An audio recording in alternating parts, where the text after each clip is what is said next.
इस वक्त जो स्थिति एक बार फिर से उत्पन्न हो रही है, पूरे युद्ध के दौरान ये कहीं ना कहीं चिंताजनक स्थिति बन गई है, क्योंकि अमेरिका और ईरान के बीच एक बार फिर से तनाव बढ़ता हुआ नजर आ रहा है और ये तनाव अब तेजी से बढ़ रहा है। जिस संघर्ष को हाल ही में हुए युद्ध विराम और स्विट्जरलैंड में हुई नाजुक समझौते के बाद कुछ समय के लिए थमता हुआ माना जा रहा था, वो एक बार फिर से सैन्य टकराव की दिशा में आगे बढ़ रहा है। दरअसल अमेरिका ने शुक्रवार को लगभग 1 घंटे तक ईरान के मिसाइल और ड्रोन ठिकानों के साथ साथ उसके तटीय रडार केंद्रों पर सटीक सैन्य कार्रवाई की। राष्ट्रपति डोनाल्ड ट्रंप का कहना है कि ईरान ने युद्ध विराम का उल्लंघन किया है, इसीलिए ये जवाबी कार्रवाई की गई है। अमेरिका के अनुसार 25 जून को स्ट्रेट ऑफ हॉर्मुज से गुजर रहे सिंगापुर के वाणिज्यिक मालवाहक जहाज MV एवर लवली पर ईरान ने ड्रोन से हमला किया। ट्रंप ने यह भी कहा है कि ईरान ने न केवल ये हमला किया है, बल्कि 4 बार इस पर हमला किया गया, निशाना बनाया। हालांकि अमेरिकी कार्रवाई के तुरंत बाद इस्लामिक रेवोल्यूशनरी गार्ड्स ने भी क्षेत्र में मौजूद अमेरिकी सैन्य ठिकानों पर हमले करने का दावा किया है। इससे पहले ईरान ने भी चेतावनी दी थी कि वो पहले हुए हमलों का निर्णायक उत्तर देगा। हालांकि इन हमलों से हुए नुकसान की विस्तृत जानकारी अभी सामने नहीं आई है। इस पूरे घटनाक्रम के सबसे पहले महत्वपूर्ण पहलू की अगर हम बात करें तो वो है स्ट्रेट ऑफ हॉर्मुज।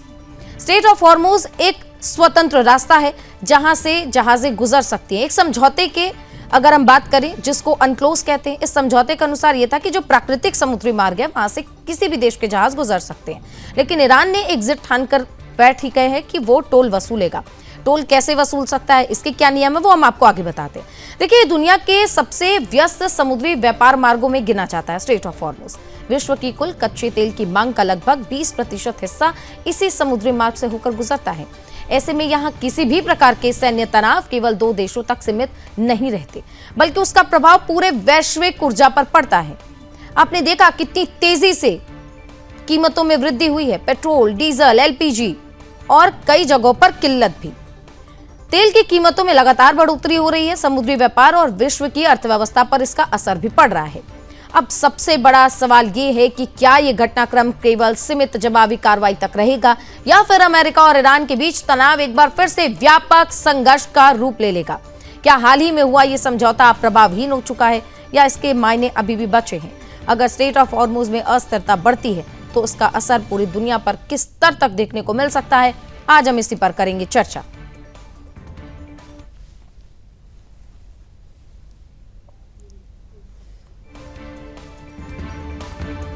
तो आप देख रहे हैं तस्वीरों में कि किस तरीके से मिसाइल्स और ड्रोन्स दागे गए हैं। अमेरिका ने भी सटीक कार्रवाई की, उधर ईरान भी दावा कर रहा है कि हमने भी कार्रवाई की है।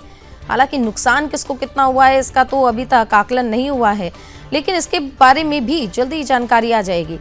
लेकिन सवाल सबसे बड़ा ये है कि ईरान और अमेरिका के बीच में जो समझौता हुआ था, MOU हुआ था, स्विट्जरलैंड में वार्ता हुई, लेकिन एक चीज़ आप ज़रा देखिए, पाकिस्तान ने जो थाली लगाई थी बातचीत की, इस्लामाबाद में दोनों पक्ष के दोनों डेलीगेशन वहां पहुंचे, मीटिंग हुई, लेकिन उसका नतीजा कुछ नहीं निकला।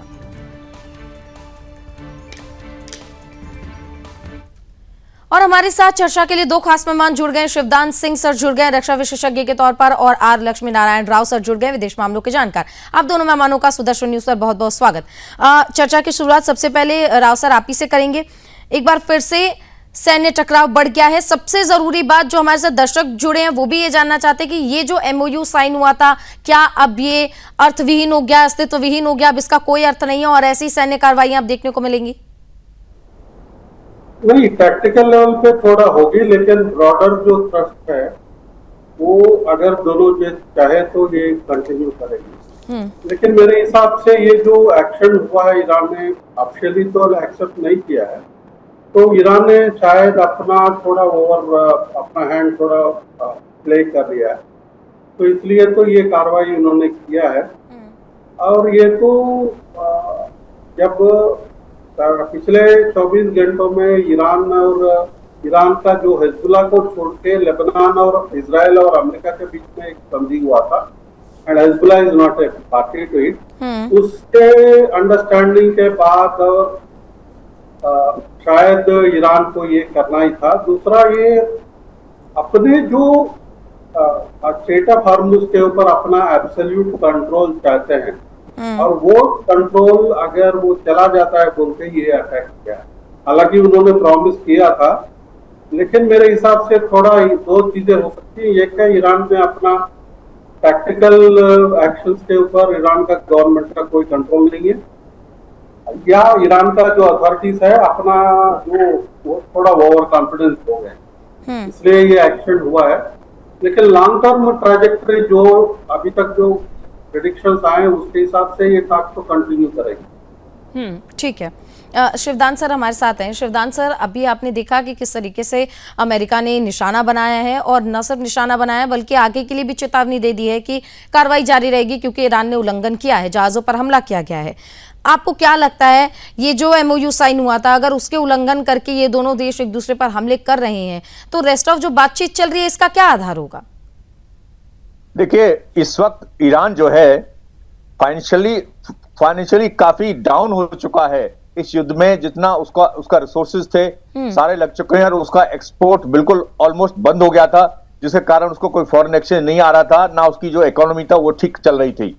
इसलिए ईरान जो है, जो वहां से शिप गुजर रहे हैं, जो अभी तक उन शिपों से वो टोल वसूल करने की कोशिश कर रहा था, और ये इस MOU में एक्सेप्ट किया गया था कि ईरान किसी भी शिप से टोल नहीं वसूलेगा। जैसा आपने खुद कहा है, ये प्राकृतिक एक रास्ता है जहां से अभी तक पूरे विश्व के जो जहाज थे बगैर टोल दिए वो जा रहे थे।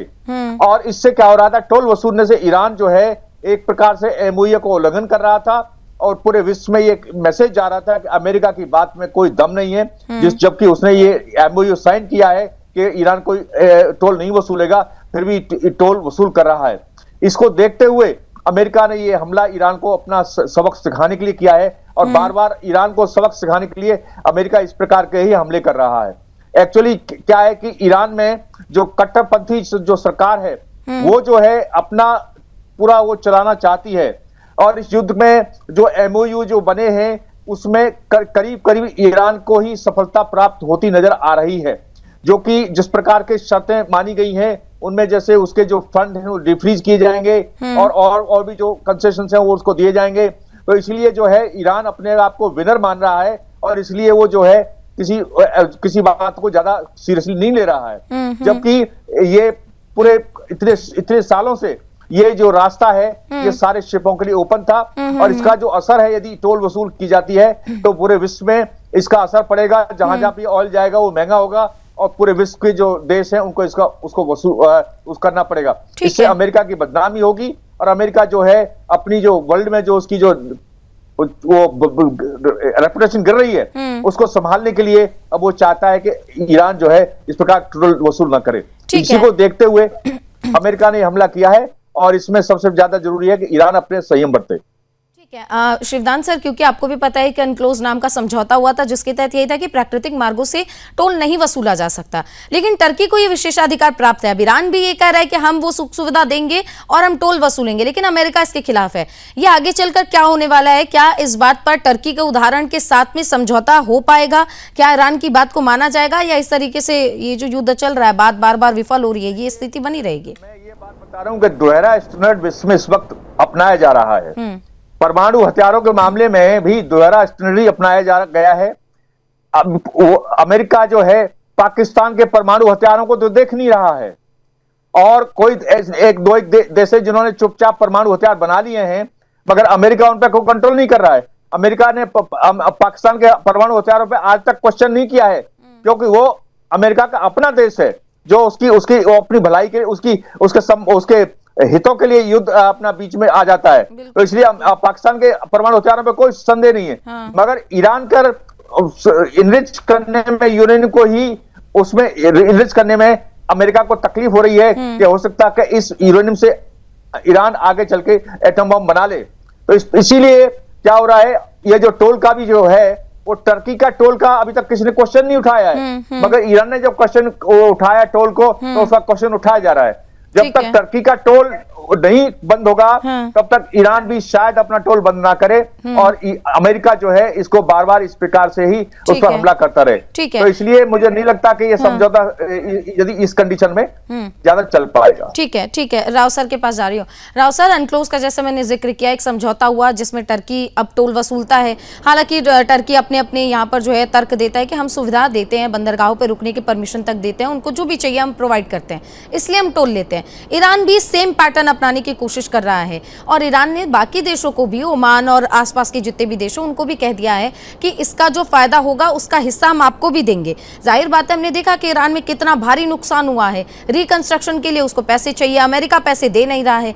तो ऐसे में क्या लगता है, ईरान बाकी के देशों के साथ मिलकर अमेरिका पर प्रेशर बना सकता है कि टोल पर किसी भी तरीके से ईरान को मंजूरी मिल जाए? नहीं, उसके ऑलरेडी गल्फ कोऑपरेशन काउंसिल ने रिजेक्ट कर दिया। यूएस और बाकी के सारे कंट्रीज पूरा दुनिया में रिजेक्ट हो गया है। UN convention of law of the seas के हिसाब से 12 नॉटिकल माइल्स तक आप अपना एक्सक्लूसिव इकोनॉमिक जोन बना सकते हैं और उसके ऊपर जो फिर भी अगर वो जो ट्रांसिट पैसेज है, वहाँ जो नॉर्मल पैसेज में जाता है, वो पूरा दुनिया पे इफेक्ट है। ये कोई कैनाल नहीं है जिन्होंने ईरान ने बनाया है। और वो यूनाइटेड स्टेट्स और इंडिया और बाकी सारे देश ये बोलते हैं कि हमारे पास ये ट्रांसिट पैसेज करने का हक है। दूसरा क्या है कि वो जो शॉर्टेज एरिया में भी उसका विड्थ जो है 21 नॉटिकल माइल्स है।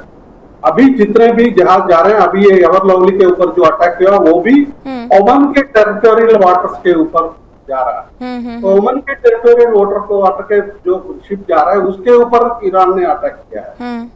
और ये सारे ओमान के ऊपर जो ऑलरेडी मेरे इंटरनेशनल मैरिटाइम ऑर्गेनाइजेशन ने ये पैसेज बनाया है कि 2 नॉटिकल माइल्स एक तरफ होके 2 नॉटिकल दूसरी तरफ और बीच में 2 नॉटिकल माइल्स के गैप करके, और ये शिप जा रहे हैं उस वो कॉरिडोर के ऊपर जो यूएस के सेंटकॉम के प्रोटेक्शन में है। जो जानबूझ के ईरानियन रिपब्लिकन गार्ड्स ने जो अटैक किया है, ये इसका सेंटकॉम के जो प्रोटेक्शन में जा रहा है उस शिप के ऊपर, ये डेलिबरेट प्रोवोकेशन है। और इसका बहुत बड़ा ये है कि पहले से ही ये मन बना ले, ये तो कोई रिसेंट ये नहीं है। जो पर्शियन गल्फ स्टेट अथॉरिटी जिन्होंने ये ईरान ने बनाया था, ये मेरे हिसाब से जनवरी-फरवरी में बनाया था। और इसके ऊपर UN convention of law of the seas के ऊपर इन्होंने साइन तो किया था 1980s में, बाद में इन्होंने नहीं किया, उसका राटिफाई नहीं किया था उसके पार्लियामेंट के हिसाब से। इन्होंने 1993 में शायद एक अपना खुद का एक कानून भी बनाया था इसके ऊपर पूरा अटा करने का। ये डिमांड करने के लिए इंटरनेशनल लॉ में ईरान को कोई अधिकार नहीं है। अभी जो भी शिप जा रहा था वो ओमान के टेरिटोरियल वाटर्स में जा रहा था और उन्होंने एक एस्टिमेट किया था $40 बिलियन होगा, तो हम लोग। लेकिन सर, ईरान ने तो इसको भी अपोज किया ना। हमला तो इसीलिए हुआ कि वैकल्पिक रास्ता अपनाया जा रहा था। अब अगर वैकल्पिक रास्ता अपनाए, ऑप्शनल रास्ते से जाए, वहां पर भी हमला ईरान जाने दे नहीं रहा है, तो ऐसे में तो बहुत भारी समस्या हो जाएगी। समस्या क्रिएट करने के लिए जानबूझ के ट्राई कर रहे हैं। ऐसा ये नहीं है कि तो ईरान को ये लगता है कि अमेरिका थोड़ा वीक पोजीशन में है, तो हम लोग प्रेशर डालेंगे। और दूसरा ये भी न्यूज आया है कि आईईए का जो इंस्पेक्टर्स आ रहे हैं उसका भी उन्होंने किया कि ट्रीटी 60 डेज के बाद पूरा ट्रीटी होगा तो तब आएगा। ये अंडरस्टैंडिंग नहीं था। ये 60 डेज के ऊपर ही प्रोसेस वो तब चालू करके ये सारा करना था कि I think Iran is more playing it's time, जैसे मैंने बोला था वो किया है। ये ट्रांजिट पैसेज के लिए ये इंटरनेशनल, जैसे मैंने बताया, convention of law of seas के ऊपर है, लेकिन कोई दूसरा कस्टमरी लॉ में ये ईरान ये प्रेशराइज कर रहा है कि हमको कंट्रोल है। अगर उनको कंट्रोल है भी तो 12 नॉटिकल माइल्स के बाहर तो कंट्रोल नहीं होगा ना। पूरा स्टेट इनके इकोनॉमिक जोन में तो था नहीं। तो ओमान के टेरिटोरियल वाटर्स में जो भी शिप जा रहा है उसके ऊपर आप कंट्रोल कैसे करते हैं? हाँ, ठीक है। कुल मिलाकर यही है, अपनी वर्चस्व की लड़ाई है, लगातार इसी चीज को लेकर जो है इतने दिनों से युद्ध चल रहा है। शिवदान सर, क्योंकि अब जो उत्पन्न हुई स्थिति है, यहाँ पर हम ये भी देख रहे हैं कि इजराइल और लेबनान के बीच में मतलब भीषण जंग की एक कह सकते हैं शुरुआत बहुत जल्द होने वाली है, क्योंकि हिजबुल्लाह के चीफ ने खुद कह दिया है कि अब हम ऐसी स्थिति उत्पन्न करेंगे इजरायली सेना के लिए कि वो खुद वहां से भाग जाएंगे, हम खदेड़ कर निकालेंगे। इजराइल कह रहा है कि हम अपनी सेना को 1 इंच पीछे नहीं करेंगे। तो हम क्या माने कि अब ईरान और अमेरिका के बीच में एक बार फिर से गोलाबारी जो है शुरू हो गई है, तो अब हिजबुल्लाह और इजराइल के बीच में भी यही होगा क्या? देखिए, ऐसा है, आप इसको भारत पाकिस्तान की तरह से समझिए। पाकिस्तान में पल रहे आतंकी गुटों पर जब भारत हमला करता है तो पाकिस्तान को बहुत तकलीफ होती है, और पाकिस्तान ये समझता है कि इनडायरेक्टली वो उसी की फोर्स है और उनको समाप्त किया जा रहा है। जैसे ऑपरेशन सिंदूर में भारत ने इन आतंकवादी संगठनों को समाप्त किया था, पाकिस्तान को इससे बहुत तकलीफ हुई थी। इसी प्रकार से हिजबुल्लाह जो है ईरान के द्वारा समर्थित और ईरान के द्वारा ही तैयार किया हुआ एक आतंकवादी संगठन है। पर यह बताइए कि एक आतंकवादी संगठन के पास मिसाइल्स, रॉकेट्स और ड्रोन्स कहां से आएंगे? उसके यहाँ कोई मिसाइली आतंकी संगठनों के कोई ऐसी रक्षा फैक्ट्री तो नहीं चल रही है, कुछ ऐसा तो नहीं हो रहा है। मगर ये सारा का सारा जो हथियार, गोला बारूद है, ईरान सप्लाई कर रहा है। और ईरान, जैसा कि मैंने पहले भी कहा है, अभी तक ईरान ने इजराइल को रिकॉग्नाइज नहीं किया है कि ईरान भी कोई देश है इस दुनिया में, या ये जो कम्युनिटी जो ईरान में रह रही है उसका भी कोई एग्जिस्टेंस जस्टिफाइड है। ईरान के अनुसार इस पूरे देश को अब तक समाप्त हो जाना चाहिए था, और इसी उद्देश्य से ईरान जो है एटम बम बनाने के लिए यूरेनियम इनरिच कर रहा है।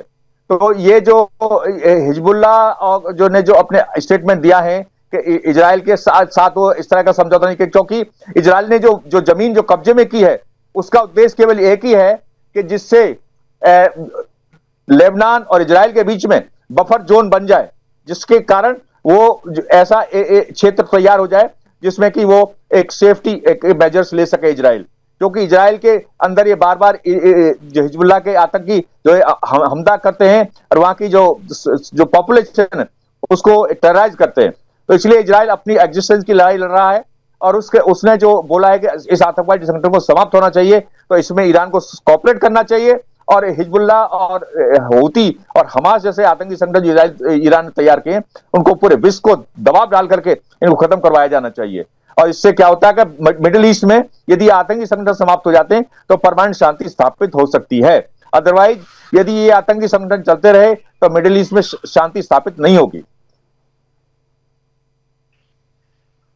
हो रही थी तो अमेरिका भी तो बीच में आया था, और एक दिन के लिए जब इजराइल ने लेबनान पर हमले रोके तो ये हो गया कि अमेरिका के कहने की वजह से इजराइल ने हमले रोके होंगे। देखिए, अमेरिका जो आया है बीच में, हाँ। उसका अपना भी इंटरेस्ट था।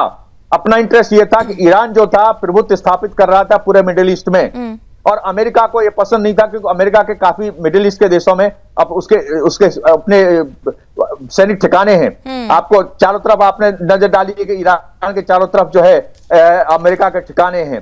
इसलिए ईरान को अमेरिका एक अपना रास्ता दिखाना चाहता था, अपनी स्थान दिखाना चाहता था, और चाहता था कि वो ईरान एक्सेप्ट करे कि अमेरिका का प्रभुत्व इस क्षेत्र में है। इसीलिए अमेरिका का साथ साथ उसने इजराइल को भी ये दिखाया कि क्योंकि ईरान तुम्हारे ऊपर इजराइल ने तुम्हारे ऊपर हमले किए हैं, इसलिए मैं इसको ईरान को सबक सिखा रहा हूं। तो उसने एक पॉइंट ये भी था, मगर उसका मुख्य उद्देश्य यही था कि ईरान के ऊपर प्रभुत्व स्थापित करना और ईरान को यह महसूस कराना कि अमेरिका सुपर पावर है और तुमने वही काम करना जो अमेरिका चाहता है। तो इसीलिए साथ साथ में वो भी है। इसीलिए अभी अमेरिका जो विड्रॉ कर रहा है उस लड़ाई से अपने आप को हटाना चाहता है, और इजराइल की उसको इतनी परवाह नहीं है। उसका मुख्य कारण यही है कि उसका मुख्य उद्देश्य इजराइल की सपोर्ट नहीं था, उसका मुख्य उद्देश्य था ईरान को उसकी जगह दिखाना। ठीक है, ठीक है। अभी तो ये जाके आगे पता चलेगा कि क्या ये युद्ध एक बार फिर से रुकेगा, ये स्थिति उत्पन्न रहेगी, क्योंकि 60 दिन का बीच में समय भी था जब बात होनी थी कि आखिर परमाणु प्रोग्राम को क्या लेकर उसको करना है, लेकिन अब स्थिति गंभीर होती जा रही है। राव सर, आपसे समझना चाहेंगे, एक चीज मैंने नोटिस की है कि ट्रंप थोड़े आक्रामक होते हैं, जेडी वेंस थोड़े नरम होते हैं। ईरान बार बार कुछ और कहता है, ट्रंप कुछ और कहते हैं। ये तीनों मिलकर आखिर क्या साबित करने की कोशिश कर रहे हैं? ईरान कहता है कि हम कोई बातचीत नहीं कर रहे हैं, हमारी बातचीत का कोई परिणाम नहीं निकला है। ट्रंप कहते हैं कि जल्दी बातचीत हो गई है, अब परमाणु प्रोग्राम भी रुक जाएगा और हमारी 14 शर्तों पर ईरान जो है वो मान गया है। जेडी वेंस इधर अलग तरीके से बात करते हैं। ये कुछ समझ नहीं आ रहा, थोड़ा सा मैं इसे समझना चाहती हूँ, आखिर क्यों ऐसे बिहेव कर रहे हैं तीनों अलग अलग? नहीं, ट्रंप का टाक का कोई सीरियसली नहीं ले सकते हैं। वो पहले से ही बात करते हैं, उनका एक्शंस क्या है, वहाँ क्या चल रहा है उसको हम देखते हैं। जेनेवा में एक राउंड का नॉर्मल टॉक्स हुआ है, उसमें एक फ्रेमवर्क का एग्री हुआ है। अप टू दैट पॉइंट ये ठीक है, और न्यूक्लियर इंस्पेक्शन का अभी चालू नहीं हुआ। इसमें अभी एक चीज आप क्लियरली है कि ईरान ने एग्री किया था कि अपना जो 60% तक जो एनरिच्ड यूरेनियम है वो डाउनग्रेड करके 3.7% को लेके आएगा, जो सिविलियन यूज के लिए रिक्वायरमेंट है। और ईरान बार बार बोल रहा है कि हम लोग न्यूक्लियर वेपन्स नहीं बना।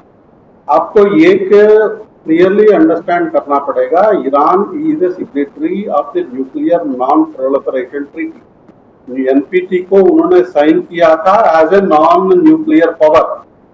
तो ईरान ने वो ट्रीटी में अग्री किया था कि मैं न्यूक्लियर वेपन्स नहीं बनाऊं। तो वैसे स्थिति में ईरान न्यूक्लियर वेपन्स बना नहीं सकती इंटरनेशनल लॉ के हिसाब से, और वो बोल रहा है कि हम नहीं बना रहे हैं।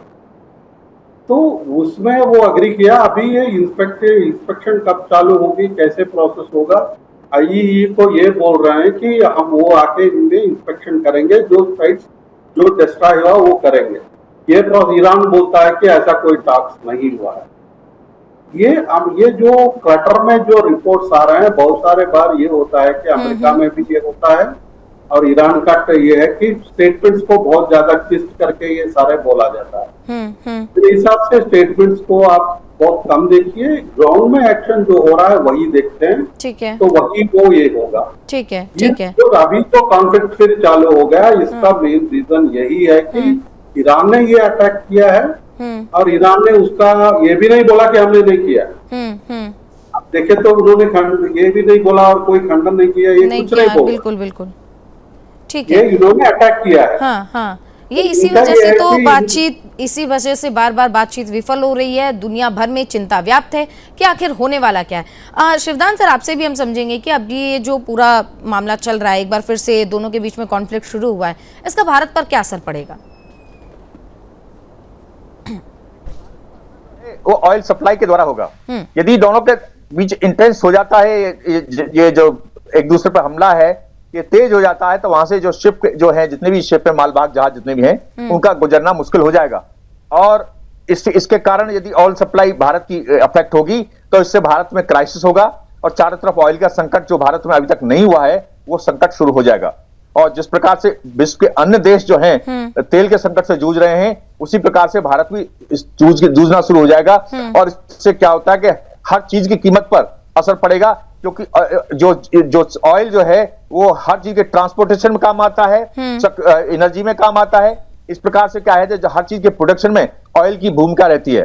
तो इसलिए यदि ये ऑयल पर असर पड़ेगा तो भारत में भी महंगाई उसी प्रकार बढ़ेगी जिस प्रकार विश्व के अन्य देशों में बढ़ रही है। और इससे एक प्रकार का, मैं इसको एक प्रकार का आर्थिक विश्व युद्ध ही कहूंगा कि इस प्रकार पूरे विश्व में आर्थिक विश्व छिड़ चुका है, जिसके कारण पूरा विश्व जो है ट्राई कर रहा है। ठीक है राव सर, क्योंकि शिवदान सर ने आर्थिक विश्व युद्ध का जिक्र किया है, भारत पर भी इसका असर पड़ेगा। लेकिन ऐसे ये जो पूरा मामला चल रहा है, अब यहाँ पे 140 करोड़ से ज्यादा की जनता है, सभी को आपूर्ति के लिए पेट्रोल चाहिए, डीजल चाहिए, एलपीजी चाहिए। ऐसे में भारत अब कौन से रास्ते अपना सकता है ताकि इतनी भारी जनसंख्या की आपूर्ति को पूरा किया जा सके, और क्या वो रास्ते होंगे भारत के पास ताकि महंगाई पर भी थोड़ा नियंत्रण रखा जा सके? नहीं, ये है कि जब ये ऑयल प्राइसेस क्रैश हुए हैं, जो वो प्राइसिंग जो है वो फरवरी 27 के पहले वाला प्राइस जो है उससे मेरे हिसाब से 20% कम दाम में चलेगा। तो प्राइस अभी भी आई थिंक अराउंड $75 ऐसा कुछ है पर बैरल का। और ये जो इमीडिएट टेंशंस कुछ होते हैं, लॉन्ग टर्म में ये थोड़ा होल्ड करेगा, provided Iran don't do too much. अभी ऐसे हरकतें तो करेगा तो वहां तक छोड़ देगा, बट डजंट प्ले मोर। अगर होगा तो प्राइस अराउंड $75-80 के हिसाब से ही चलेगा। और हमारे पास रशिया का ऑप्शन है, अभी वेनेजुएला मार्केट भी थोड़ा ये है।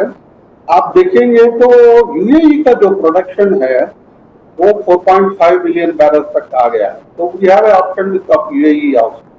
अभी वो पाइपिंग का क्या पोजीशन है, ये सब देखना पड़ेगा। तो ये सारे ऑप्शंस है हमारे पास, और मेरे हिसाब से इतना टेंशन नहीं होगा अनलेस अनटिल ये फुल ग्रोन और एक बार ये होगा। राव सर, एक चीज जो अभी हिट कर रही है, ये प्रधानमंत्री ने भारतवासियों से कहा कि सोना मत खरीदो। यहाँ पर बचाव की भी जो है कि हम बचा के जितना चल सकते हैं वो चलेंगे। इधर एक रिपोर्ट भी सामने आई है जहाँ पर चाइना ने पिछले 5 महीनों में 600 टन से ज़्यादा लगभग सोना खरीदा है। शायद उससे थोड़ा ज़्यादा है, मैं आंकड़ों में थोड़ा सा फंस रही हूँ। 5 महीने में इतनी भारी संख्या में सोना खरीदना, क्या इस युद्ध से इसका कोई लेना देना है, या फिर ये आउट ऑफ द कॉन्टेस्ट है, या अगर है तो ये क्या तैयारी चाइना की ओर से की जा रही है? चाइना लॉन्ग टर्म से अपना यूएस प्रेरिटिव से बाहर आ रहा है। हम चाइना पे छोड़ दीजिए, हर देश इंक्लूडिंग इंडिया सोना खरीदा है, क्योंकि अनसर्टेन टाइम में सोना का रिजर्व बनाना एक ट्रेंड हुआ है और इकोनॉमिक बफर है, तो वो करेंगे। और हमारे देश में बहुत सारा ये गोल्ड इंपोर्ट का जो एडिक्शन है, वो आज नहीं तो कम तो प्राइम मिनिस्टर साहब को या कोई हमारा पॉलिटिकल लीडरशिप को लोगों को बोलना तो पड़ेगा ही कि आपका जो गोल्ड का एडिक्शन है ये बहुत ही प्रॉब्लमेटिक हो रहा है इंटरनेशनल मार्केट में हमारा फॉरेन एक्सचेंज रिजर्व के ऊपर, और इसका तो कोई ना कोई हल ढूंढना पड़ेगा। और कस्टम टैक्स लगाना ये एक हल नहीं है। मेरे हिसाब से ये प्रॉब्लम शायद टेम्पररी सेटबैक्स होंगे, प्रॉब्लम होंगे, अनलेस अंटिल ईरान अपना हैंड ज्यादा प्ले नहीं करेगा तो ये स्थिति होल्ड करेगी। और ये क्यों ऐसा, ये सीधा सीधा ये नहीं होगी, इसमें बहुत सारे दिक्कतें आएगी। और ये दोनों देशों के ये है, पॉलिटिकल इंटरेस्ट में भी है, सबका पॉलिटिकल इंटरेस्ट में भी है कि अगर नवंबर इलेक्शंस के पहले ऐसा फिर एक वार ना हो, ऐसे तो थोड़ा इसको पुश करेंगे। और ईरान भी थोड़ा, ऐसा भी नहीं कि पूरा ईरान का लीडरशिप आधा पागल है, वहां भी थोड़ा सोचने वाले हैं, और वो भी थोड़ा। ठीक है राव सर, मेरे पास थोड़ा सा समय कम है, शिवदान सर आपसे समझेंगे, बहुत कम समय है मेरे पास। जरा ये बताइए कि अगले 48 से 72 घंटे में क्या हो सकता है? देखिए, जिस प्रकार से प्रोवोकेशन हुआ है अमेरिका की तरफ से और ईरान ने भी जवाब दिया है, तो इससे हो सकता है कि एक बार फिर इसमें तेजी आए और दोनों एक दूसरे को फिर इसमें एंगेज करने की कोशिश करें। तो इसलिए निकट भविष्य का है कि दोनों को संयम बरतने की जरूरत है। ठीक है, बहुत बहुत धन्यवाद शिवदान सर आपका भी, लक्ष्मी नारायण राव सर आपका भी, आप दोनों मेहमान हमारे साथ जुड़े, अपना कीमती समय दिया। देखिए, कुल मिलाकर बात यही है कि जो स्थिति उत्पन्न हुई है चिंताजनक स्थिति है, और एक बार युद्ध जो चल रहा है, यहाँ पर समझौते को दरकिनार करके जो एक दूसरे पर हमले किए जा रहे हैं, ये आगे और भी बढ़ सकते हैं। चर्चा में फिलहाल के लिए बस इतना ही। आप बनिए सुदर्शन न्यूज के साथ। नमस्कार।